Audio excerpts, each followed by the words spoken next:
depois que tu passa o Genichiro, é sacanagem, né?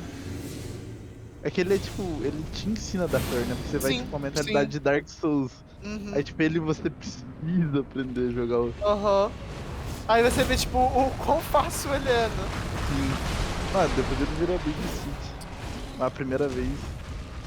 Pô, difícil mesmo pra mim é Vai o Coruja. Kuro interior. Uhum. O do passado lá, né? Aham. Ele foi tipo, o único boss que eu suei nesse jogo aí. O Ishin é de O boa. bichinho é Tu, muito mo- fácil pra mim. tu morre uma vez ou outra até pegar e você te chove ok. Ele só usa tudo do jogo.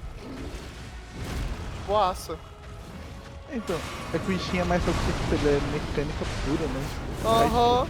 É ele tá tipo, ó, afiado, né? você já foi introduzido a tudo isso, agora você tem um personagem que tem tudo.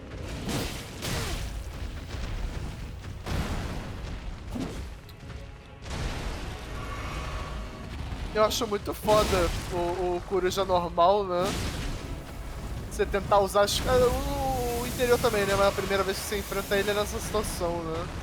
De você, tipo, usar o Mikiri, tipo, ele muito foda, você pisa na sua Aham. própria arma e te mata. Nossa, velho, o Coruja Pai me fez sentir coisa já. Aquele foda, difícil, mano.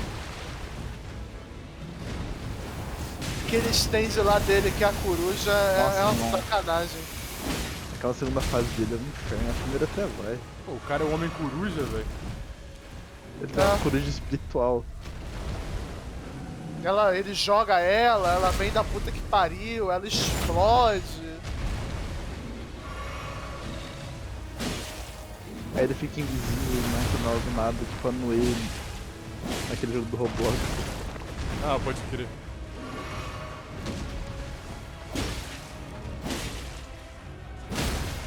Matei hipopótamo.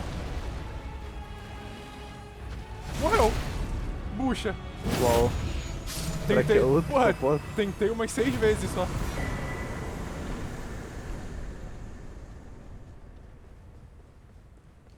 É Será que tem isso. outro hipopótamo? Não sei, mano.